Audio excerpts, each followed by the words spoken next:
Listen, we're here today talking about adaptability in restaurants and the QSR space. And we have an incredible group of people gathered today to look at how the world is evolving through the lens of now, near, and far. How are businesses adapting today? What's the new normal of tomorrow? And what's the longer term perspective as we think about the things that we're learning every day? So I'm going to just kick straight off by going to Patty to talk a little bit about how have your customer expectations changed during this period of time, and what do you see as the new normal of tomorrow? Hey, Rajesh. I think it accelerated what I like to think was the evolution of the customer experience. This COVID pause really is about the customer wanting more control over how they interact with the brand. And as you know, our relationship with Bottle Rocket started mid last year when we knew we needed help in the digital space.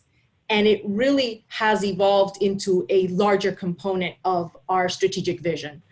And to be honest, I think our customers, and I think a lot of customers going forward, what they're looking for is that personalization, not as much to products as that's where it was all headed to. How do I interact with this brand? How do I engage?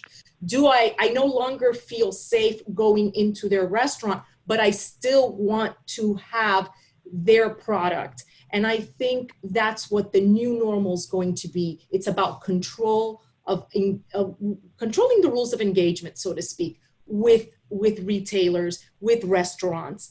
And I think the digital space is really helping us meet those demands for the customer. They're telling us they want curbside, they want no contactless ordering. So that's what we're trying to meet. And I think that is just an evolution of where the customer was going. I just think they changed their focus to product customization and are now looking at engagement customization. That's terrific. That's terrific. Thank you, Patty. And Sharif, maybe the same question to you. What are you seeing how customer expectations are shifting? Yeah, I think the interesting thing, we're obviously a casual dining chain, right? So people are expecting the majority to sit in a restaurant, right? That's kind of how we operate it. And yes, X% of our sales were digital. We were growing digital sales.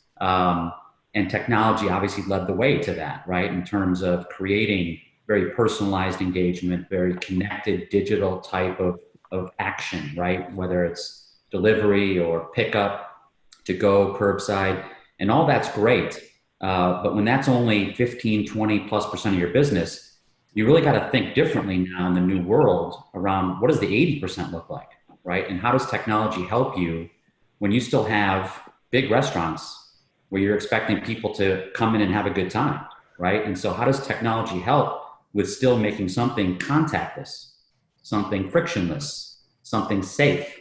And really that combination between, we still have team members, right, that have to still serve tables, with technology that could potentially help that interaction and engagement in the physical space actually be safer and actually create, I think to Patty's point, a more personalized engagement that people still feel that the experience, right, of being at a Fridays, of the fun of being at a Fridays, is first and foremost safe, right? And first and foremost, it's not going to lead to any issues, but it's got to be there, right? You can't create something that is hidden anymore, right? People need to see that you're being safe. People need to see that you're taking the precautions, and that's part of the experience now. It's not just bartenders flipping bottles.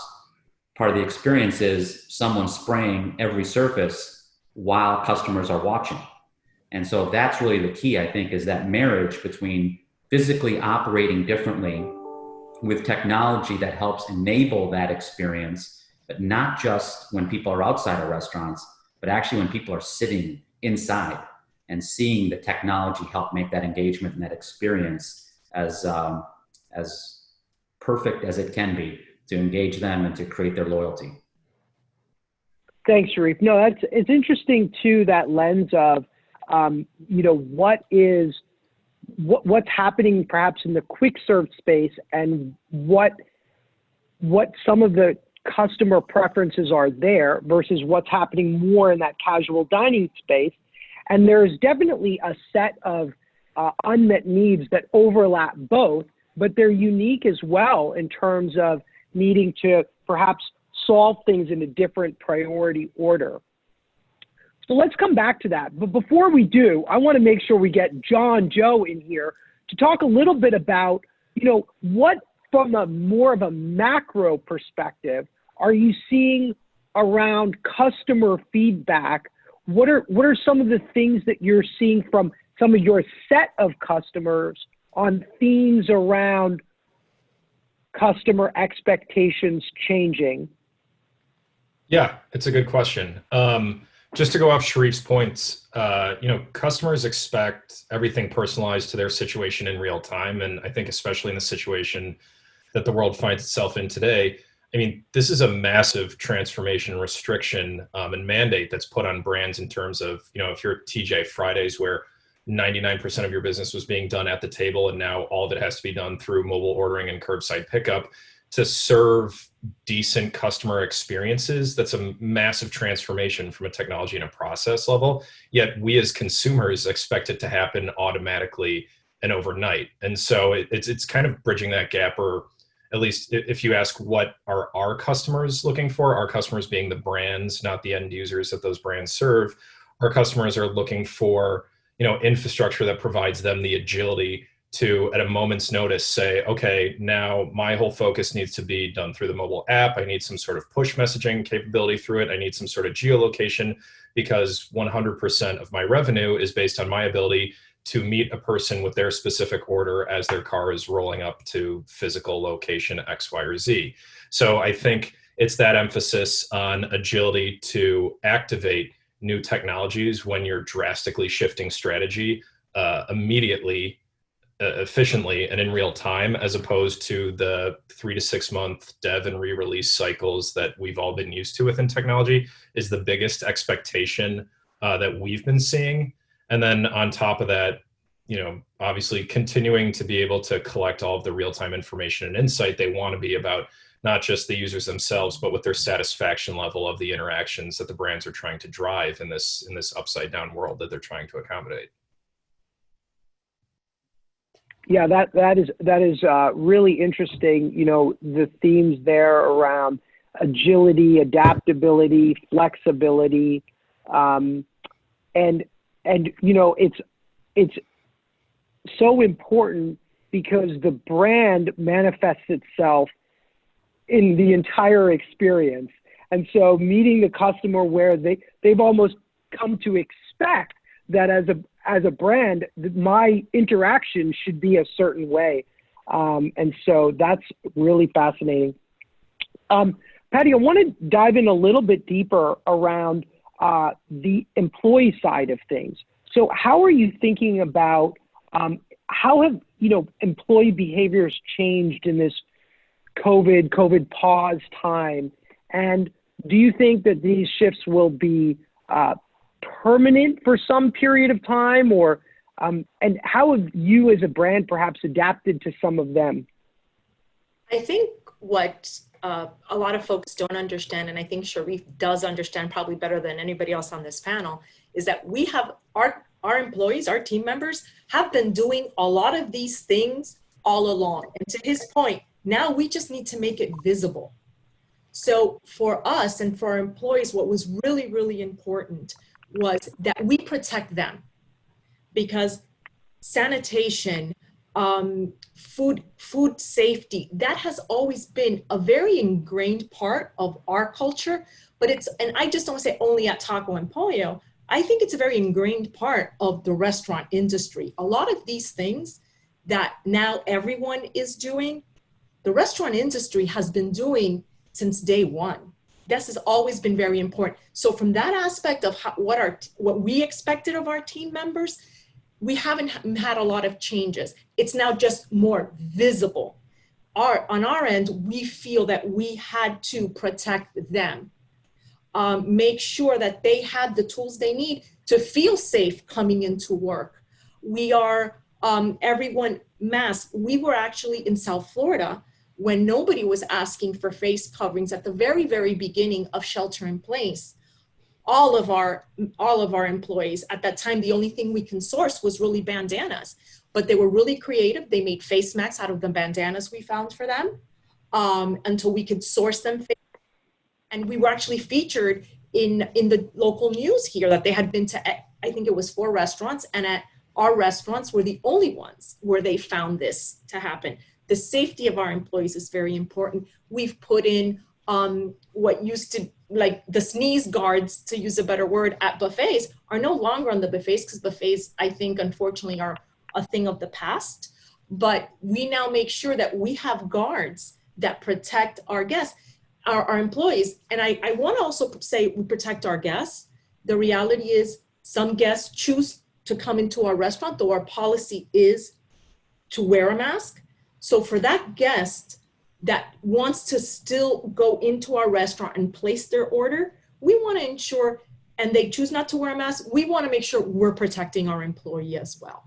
So we have guards up at the point of sale, and we've decided to go more permanent rather than put up those plexiglass dividers. We're going with tempered glass. We're going something that looks like it belongs. And it's all part of engagement, how you experience the restaurant. It looks less intimidating if it's, oh, this is something that's supposed to be here, versus, oh my goodness, they had to put this up. So we're choosing to go that route at this time. But for us, it's about keeping our employees safe always, because it's always been about keeping our guests safe through food safety, through sanitation. And I think the restaurant industry is better to adapt to that than maybe any other industry that we're seeing, because we were already practicing all of these things to keep the public safe. Yeah, no, thank you. That's great to hear. And I know, I also know how disconcerting it can be right now to go in somewhere and see these temporary barriers that have gone up versus something that is a little bit more perhaps inviting in some respects. So it's great that you've been able to achieve that and have that safety measure in place as well. Sharif, maybe the same question to you. What are some of the things that you're seeing on your side from the employee standpoint? Yeah, I mean, I think to reiterate what Patty said, I think the standards have always been there, and pretty darn high. And, kudos to our team members, because they didn't miss a beat, right? I mean, they wanted to come and continue to serve guests. It killed people, right, when we had to shut down a number of our restaurants during the stay-in-place orders across the number of states. And now that we're starting to open up again, really it's a matter of, again, making it visible, right? Showing people, not just cleaning at night, but cleaning throughout, right? Doing the things that people need to see on a hourly every turntable type of basis, right? So that people can actually see, feel, and touch the safety standards and the sanitary standards that have always been in place. And then I think really from we have been trying different things, right? So, partitions between booths and different types of social distancing, removing tables, those types of things. Even, we're testing something up in the Northeast where we're putting tents outside, right? And putting tables outside to kind of create almost patios, right? And kind of still have people enjoy the Fridays experience, but be outside, right? Weather's turning nice, why not? And so it's an opportunity, I think, to allow not just our guests, but our team members to also feel comfortable, right? That we're doing everything we can to ensure the safety of everyone that's within our environment. And I think that's first and foremost what both sides have to feel, right? Both people in this engagement, the team member and the guest, have to feel comfortable, right? Because I can't have a great guest experience if the team member's not having a great experience. Right? They're my last mile of experience, right? They're the last mile of engagement. And so they have to feel comfortable. They have to still feel like they're not just having fun at work, but it's safe, right? And so part of that with what we've put in place, obviously with the masks, the partitions, other different pieces that we're putting in place is all around ensuring that their experience is as solid as possible, right? As safe as possible, so that they, and it's an interesting time now, right? Because we're starting to bring people back, right? As the restaurants start to open up, there's still obviously a lot of people on the street, right? In terms of talent from a lot of different restaurant chains. They're all in various stages.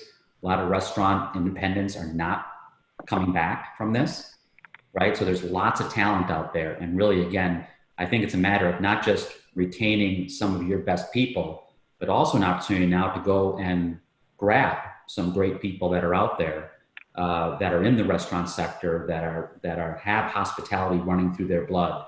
And in our case, making them, red and white striped TGI Fridays team members for life, because, we want them to have a good time. Now, everything I said is restaurant, right? A lot of our business is bar, and bar is a completely different animal, right? The social aspect of a bar kind of is hindered if I put plastic partitions between every bar stool. And so trying to figure that out, right? How do you continue to have that kind of bar social as bars start to open up in different jurisdictions around the country is a challenge, right? And how do you do that? How do you protect our bartenders and our guests, but still create that right social experience, is something that we're working through and testing different options every day. But I assure you that, again, you don't pass go on opening those things up unless both sides feel like it's going to be a safe and rewarding experience. Yeah, so interesting. And the theme here for me is it's awesome that both you and Patty are taking the approach. Your companies are taking the approach of safety first. Guests and team members, safety first. And then number two, you're looking at it and you're saying, okay, now how do we grow our business through a lens of safety first? And it's wild because if we looked at top priorities within customer experience 4 months ago, safety first might not have made it to like the number one spot. And now it's really table stakes for an engaged, enthusiastic team, which in turn is going to help, and for the customers to be engaged as well. Okay, awesome. So, John Joe, fill us in here from your perspective, and and I know it's less on the CDP customer data side is less around the employees, but how are you seeing people think about perhaps your customers, how they're thinking about growth during this period of time? Yeah, I mean, and before answering your question about growth, I do want to say and resonate what both Patty and Sharif have said is that, please, that'd be great. If you were to ask our CEO, MK, what is mParticle, we are the customer experience machine. We collect and activate every data point from every touch point that a brand can have with its customer, including physical point of sale in real time. And a huge part of that, as said by both Patty and Sharif, is the employee, is the host that is serving that guest. And nowhere is that more prevalent than in QSR. And what we're seeing a lot of people do is take what is this new table stake that is safety and reframing it and thinking of ways, how do we both serve safety, but also think about new ways to improve the customer experience. And I think these are a lot of tactics that we'll see long beyond the COVID era. So one example that I can think of is, a casual dining chain that wants to be able to allow people to basically manage their bar tab directly from their phone. And they can do that by, you hand over a credit card, it gets swiped once, and without really having to volunteer any more information, we can associate the anonymized identifiers within that credit card back to what we have within the mobile app. And then without any work, someone sees everything that they've bought, that they've ordered at the bar, show up directly within their phone. And then you can remove that touch point, which people right now are seeing as a safety hazard, but ultimately that creates a really cool, seamless user experience. I mean, even before COVID, just the process of payment, the back and forth with the credit card and the check and the signing is a huge hassle and a huge friction point that we're all familiar with. This group probably more familiar than most. So it's those sorts of things, those kind of opportunities for improvement, or taking a look at something that maybe should have been improved in the past that hasn't been done before, that it's now mandated as a result of the COVID situation, especially from the employee and the process perspective, that we're really seeing start to become more of a priority where it really wasn't before. And then to answer the other question that you had in terms of growth, obviously right now a big concern or something that's top of mind is how do we scale efficiently? So how do we cut costs while also maintaining or beating what our growth goals are? So some use cases that we think of there are media optimization. Even today, there's just so much fat within people's media spend, and people are resolved to, spending 20 to 30% of their ad dollars, which are becoming more expensive by the day, on users that have just purchased something with them, or that have given them clear intention or signs that they are not, a customer that is likely to buy anytime soon. So by resolving more than just a singular customer interaction or touch point, which would be those media channels where you're actually activating those dollars, bringing in the whole picture of the user and making a more informed decision about how to spend media dollars and where to kind of allocate dollars so that you're optimizing that budget as efficiently as possible, because those dollars count more than ever in light of the situation that many businesses are facing. That's certainly been a primary focus. Also, as mentioned before, just cutting the costs and the effort required to stand up and activate a lot of these new technologies. The brands that are facing kind of existential threats as a result of COVID don't have the 3 to 6 month dev cycle that we're typically used to seeing. And maybe they've had to furlough some technical staff. So being able to operate with more agility at a quicker clip and with less overhead from a workload standpoint has also been a major focus, because the businesses still have to operate, but everyone's doing it with not just one but two hands tied behind their backs. So any way that we can provide cost efficient options to continue scale and user acquisition and driving positive user engagement is kind of the business that we're in. Thank you, John. So Patty, let's jump over and talk a little bit about what we're seeing in the industry at large is that interaction with digital is up during this period of time. How are you thinking about the retention side of that growth? So a lot of people have seen growth occur through these digital means, but then what are some of the things that are on your mind around keeping these new customers that perhaps they were customers already, but now they're engaging with you in a digital way? How are you planning to keep them engaged moving forward? I think it's about innovation. What we are taking this COVID pause to really reimagine our entire business at both brands. How is this going to look going forward? And we're using the data we're getting from these new guests. Like you said, maybe they were once every few months guests versus I'm coming every week, whether at Taco Cabana, now they're coming for the $2 margaritas they can get at the drive-thru, or at Pollo Tropical, which just provides a home meal replacement without having to go to the grocery store and pick up a rotisserie chicken, because it's just easier. We also have the luxury of having a drive-thru, so that was a little different for us because we already had a built-in platform for guests to come to interact with us without having to go inside. So that was a little easier for us. But it's about innovation. It's about these new guests have a different priorities. They're not just coming in for our value meals. They're not coming in for, they want something that they can get easily with minimal interaction. They want it to be frictionless. So as you know, our whole relationship with Bottle Rocket is to provide that frictionless experience for customers.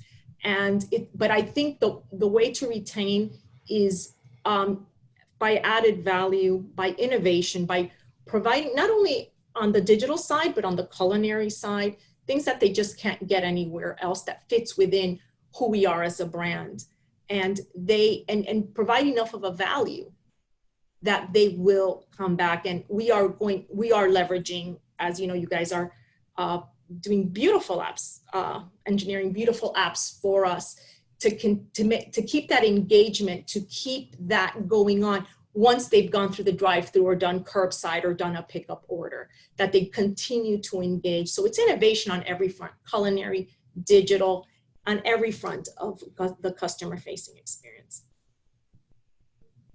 Yeah. I while you were talking, I was thinking about when I had the opportunity to visit you and see that test kitchen, and all I wanted to do was like go in there.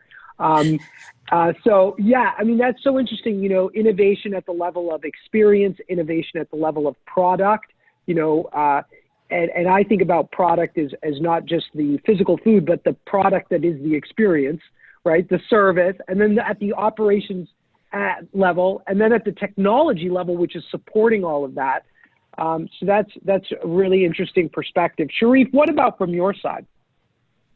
Yeah, no, I couldn't agree more. I think, you know, for us, you know, I think you have to continue to innovate in this business or die. And so I completely agree with Patty in terms of kind of the different layers of innovation. And then for us, I think it's also, in addition to that, it's taking the information that we've been able to garner from these new guests, from different ways that they've been now interacted with the brand, and really get to know them. I'm a big fan of telling my team, we're in the business of creating habits. I really don't like using the word loyalty because everyone's got a loyalty card for 4 different brands in their wallet, and they all compete, right? So you don't really have loyalty. You just carry a bunch of grocery loyalty cards, or you belong to every airline loyalty program or every hotel loyalty program. But habits are different. And when you can know someone enough and create the right level of stickiness where you're creating a habit, habits are tough to break, right? And so if you've now started creating a habit on behalf of some of your guests in terms of, well, yeah, every Tuesday night, soccer night, and I got to go get my Fridays. Every Friday is, you know, margarita night, happy hour. I got to go get my margarita or my Long Island iced tea from Fridays. And so starting to create those habits really starts to help us understand how to continue to engage with those guests as this moves forward, right? As we get out of this COVID pause or post-pandemic period. It's if I start to now know who Mary is versus Susan, well, I can use that information in the future, right? I know now how to reach Mary. I know she likes to order every Tuesday at 6 o'clock.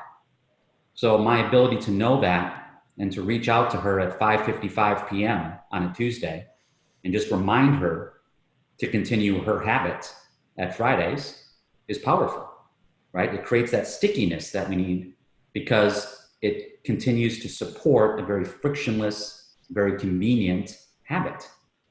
And once I've created that habit, I can lock those people in, right? That's how I've locked now all this new digital consumer base to the brand. And then our job is not to only capture their digital interactions with us, obviously, but their physical in-restaurant interactions as well, right? And once I can marry those together, then I have a relationship with people at that individual level. And to me, that's the lifeblood of how we have to exist in the future. And, you know, I throw anyone out of my office that talks about millennials or boomers or soccer moms from Atlanta. I don't care. I care about what Mary's doing versus Susan. And once I know that, I can create habits. And that's, to me, where we really need to continue to innovate. We've done a lot of work there, but to continue to drive that personalization track and create those habits with individual guests is going to be the lifeblood for the brand moving forward.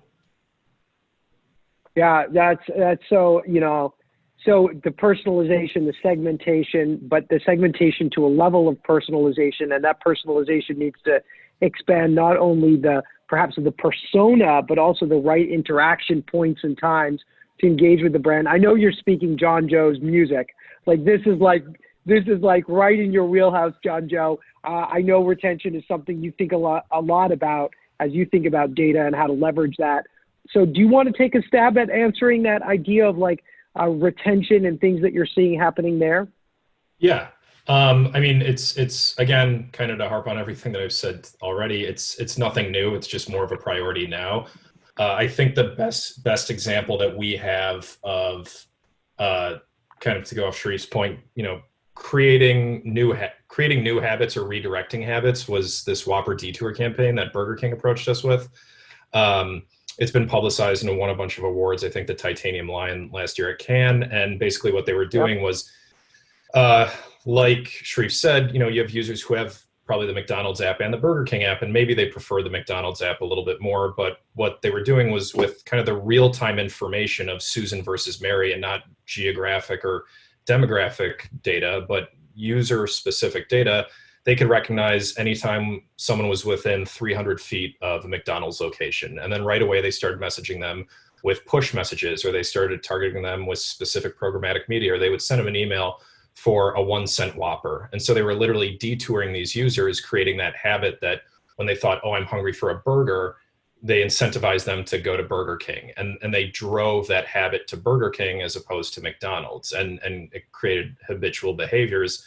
But also on top of that, people weren't just going then to Burger King for their 1-cent Whopper. They were getting their 1-cent Whopper and a full price Whopper and a large fries and a milkshake. And it's that sort of real-time insight or visibility into users as people, as opposed to users as groups or users as screens or users as devices, but to users as people and all the touch points that brands have that is going to be the defensibility or determine losers and winners, I think, moving forward. It's just now we're seeing it at such an exacerbated level because of the situation that we all find ourselves in. But those brands that kind of wake up to it and really hold on to that mentality and to those strategies in the post-COVID world are those that we believe are going to be the most successful. Awesome. Okay, John Joe, awesome. So we have covered so much here today. Now, there's so many more questions I have. I wanted to go into touchless. I wanted to ask you all your opinion on that, because that's like a theme that I'm seeing over and over and over and over again. And I wanted to go down operations, and I wanted to go down technology partners, but we will have to meet again to do that. I do want to give everyone a lightning round, maybe 30 seconds to a minute, to just close out with any last thoughts on anything that we've discussed here. Patty, over to you. I think everyone in our space, whether it be John Joe, Sharif, or even you guys at Bottle Rocket, I think the only silver lining in this COVID pause really is that it gives us the opportunity to innovate at a faster pace, to evolve at a much faster pace. And we should take that opportunity to reimagine our businesses. And I think Fridays, much like our restaurant business, is focused on the guest and the guest experience. So I hope that we all come out of this healthy and with health at the end. And I think if we take advantage of this moment, I think we'll all be in good shape. Thank you, Patty. Sharif, over to you. Yeah, I think just my parting words are, for those of us who are the voice of our customers or our guests inside our organizations, and for those of you who are listening, be the strongest voice in the room right now, because nothing else matters right now than what your guests are telling you, what they're asking from you, what it's going to take for them to come back to you. So don't listen to anyone else. Listen to your guests, listen to your customers, and let them guide what you need to do over the next several weeks and months to come out on the other side of this, because they will lead you to the promised land. Thank you, Sharif. John Joe. Yeah, not to be too repetitive, but I think those are both great sentiments, and we would agree. I think the best innovations that we've seen over the course of human history have been the result of the biggest challenges that we've faced. And it does seem like a lot of people are rising to the occasion and trying to figure out how, moving forward from this, how do we create a world and where, maybe we have to reformat priorities a little bit. Maybe safety should be something that's much more top of mind with the customer experience, and not just, grabbing every dollar and cent as quickly as we can.